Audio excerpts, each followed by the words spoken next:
The House comes to questions for oral answer. Question number 1, in the name of James Shaw. Thank you, Mr Speaker. My question is to the Minister responsible for Housing New Zealand Corporation. How much more money will he have to give to Housing New Zealand so that it can continue to operate after February 2017?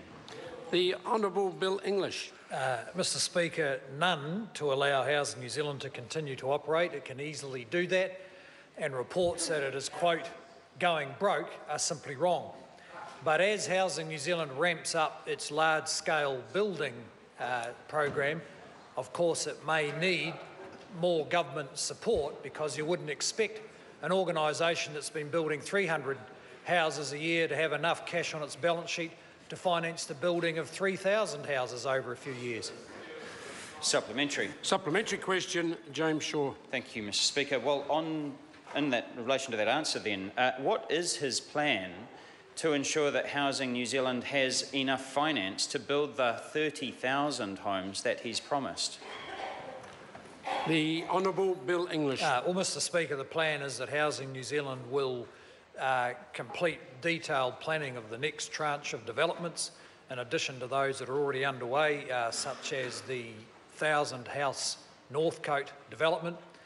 They'll also need to complete, over the next few months, detailed financial analysis to show just what funding they need, given that they can source funding from, for instance, sales of surplus houses to the market. When they have done a proper job of that, the government will then consider applying more taxpayers' funds to it. But we're not just going to hand them hundreds of millions and hope they do a good job. Supplementary. Order. Supplementary question, James Shaw. For a government that prides itself on economic acumen, how can he rationalise ignoring Treasury advice and allowing the near collapse of one of the country's most important pieces of social infrastructure? The Honourable Bill English. Well, Mr Speaker, if the member wants to burnish his credentials as an economic spokesman, then I suggest he consider his description of the current state of Housing New Zealand. It's ridiculous, just ridiculous. There is no reason to believe that Housing New Zealand is under financial strain, going broke, and it's absolutely nowhere near collapse. Collapse is what happened to Solid Energy, not what happens to Housing New Zealand, that has $20 billion of assets and about $4 billion of debt. Supplementary. Order. Order.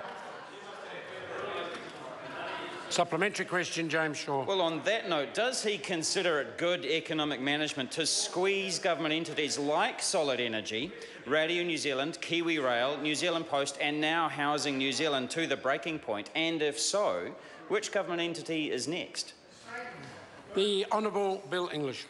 Well, Mr Speaker, even the media have seen fit to withdraw the story that Housing New Zealand is going broke because it is wrong.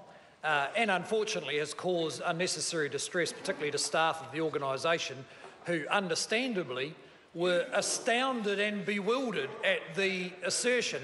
And unfortunately the member's taking it further by saying that it's near collapse. That is an absolutely ridiculous statement. Supplementary. Supplementary question, James Shaw.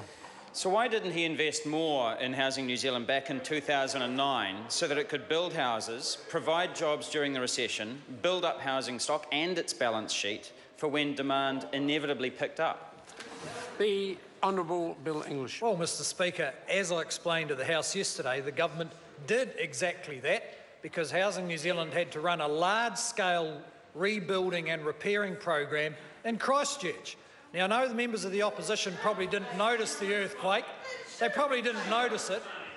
But that we had to build 800 new houses and repair 5,000.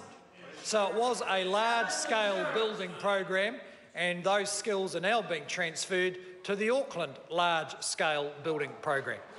Supplementary. Supplementary question, James Shaw.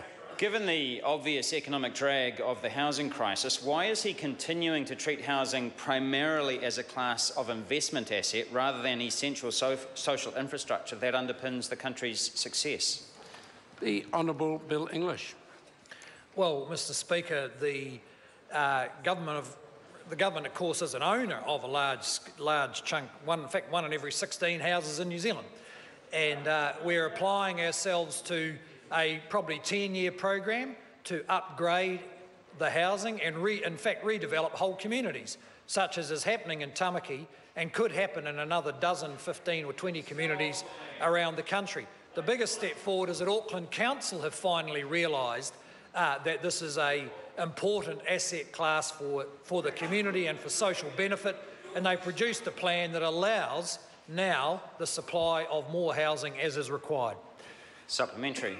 Supplementary question. James Shaw. Does he believe that the purpose of Housing New Zealand should be to ensure that nobody goes homeless in New Zealand? And if not, why not? The Honourable Bill English. Well, Mr Speaker, Housing New Zealand plays a role in that, but the member may be interested to know there are a significant number of other organisations who over the last 2 years have worked closely with the government and the Minister of Social Housing to ensure that for the first time New Zealand has an established and well-funded emergency housing setup that follows the principles, which I know the member endorses, of Home First, to solve the problems of homelessness one by one for those most severely affected. Question number 2.